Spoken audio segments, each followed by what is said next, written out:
The fourth immunity challenge of the night was Elevated Souls and Life-Size Quoridor Maze.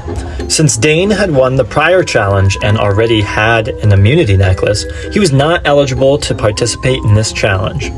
The 14 other castaways were randomly paired up by choosing wood squares out of the green bag. They then had to sit down on the ground facing their partner and balance 2 yoga blocks between them in the air.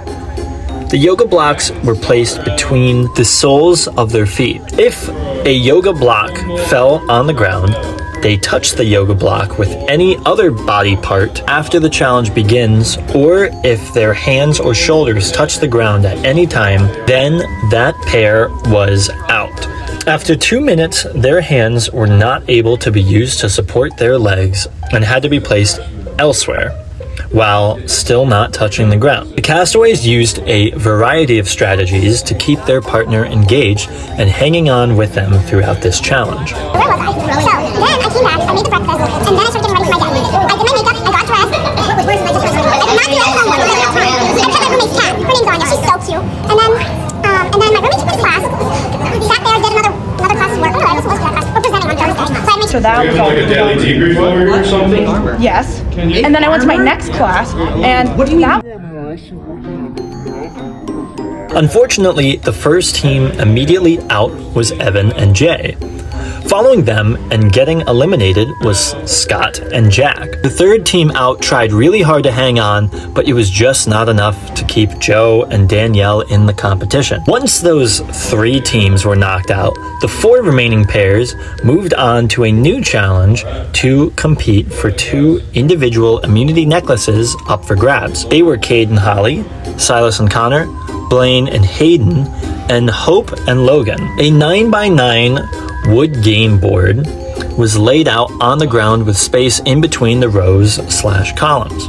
Each team was given 5 blue barrier strips and 3 green barrier strips. One player started on the board on their team's side, while their partner remained off the board to guide them for their next move and would hold/place the green/blue barrier strips on the game board. Players rotated clockwise in game moves. Each round, players had a choice to make for their move. They could either A, move themselves 1 square, B, place down a blue barrier strip, or C, place a green barrier strip and move themselves a square. Pairs only had 10 seconds to make a choice.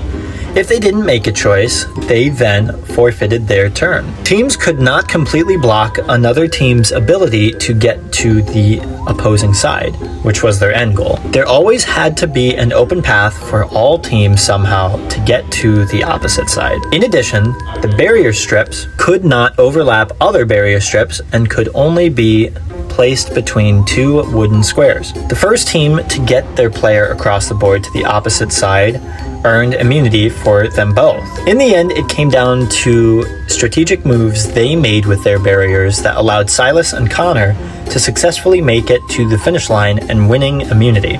Who will become the second member of the jury at the second tribal council? Stay tuned.